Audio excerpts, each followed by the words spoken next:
Couple friendly. ఈ cinema గురించి చెప్పుకోవాలంటే ఎవరైతే కపుల్స్ ఉన్నారో ఈరోజు టికెట్లు బుక్ చేసుకొని వెళ్ళిపోండి. Oh my god oh shit నాయనా ఫ్లాష్ మ్యాన్. ఈ సినిమాలో ప్రతి ఒక్కటి చాలా బాగుంది. లవ్ స్టోరీ అవ్వచ్చు, రొమాన్స్ అవ్వచ్చు, ప్రతి ఒక్క సీన్ చాలా బాగుంది. అయితే సినిమాలో మైనస్ ఏముందంటే సాంగ్స్ సాంగ్స్ అనేవి మైనస్ అని చెప్పుకోవచ్చు. ఆ సాంగ్స్ కూడా మంచి సాంగ్స్ ఇచ్చుంటే సినిమా నెక్స్ట్ లెవెల్లో ఉండేది. ఈ సినిమా హిట్టే కాదన్ను. అయితే సాంగ్స్ బాగుంటే సినిమా ఎక్కడో ఉండేది. ఈ సినిమాలో హీరోయిన్ చాలా బాగా చేసింది. మేకప్ చాలా నేచురల్గా ఉంది హీరోయిన్కి. తన కాస్ట్యూమ్స్ కూడా చాలా బాగున్నాయి. ఇంకా మన పక్కింటి అమ్మాయి, పక్కింటి అబ్బాయి టైప్లో ఉన్నారు హీరో హీరోయిన్లు.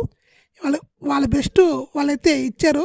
ఈ సినిమాలో యోగి బాబు క్యారెక్టర్ కూడా చాలా బాగుంటుంది. మరొక సీనియర్ తమిళ యాక్టర్ ఉంటారు, తను కూడా చాలా బాగా చేశారు. ఇంకా సినిమాలో హీరో నాన్నగా చేసిన తన క్యారెక్టర్ మాత్రం చాలా బాగుంది. తన క్యారెక్టర్ ప్రతి సినిమాలో చాలా బాగుంటుంది. ఈ సినిమా కూడా చాలా ఎక్సలెంట్గా ఉంటుంది. మన ఫాదర్స్కి మనం కనెక్ట్ అవుతాము. ఇంకా ప్రొడక్షన్ వాల్యూస్, డైరెక్షన్, సినిమాటోగ్రఫీ ప్రతి ఒక్కటి సూపర్ అని చెప్పుకోవచ్చు. ఇంకా ఓవరాల్ చెప్పుకోవాలంటే నా రేటింగ్ అయితే 3/5. ఆ మ్యూజిక్ కూడా బాగుంటే ఇంకా బాగుండేది. అయితే లైట్లే మంచి సీన్స్ పడ్డాయి. కామెడీ కూడా వర్కౌట్ అయింది.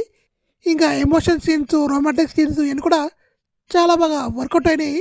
నాకైతే సినిమా నచ్చింది. మీకు కూడా డెఫినెట్గా నచ్చుద్ది.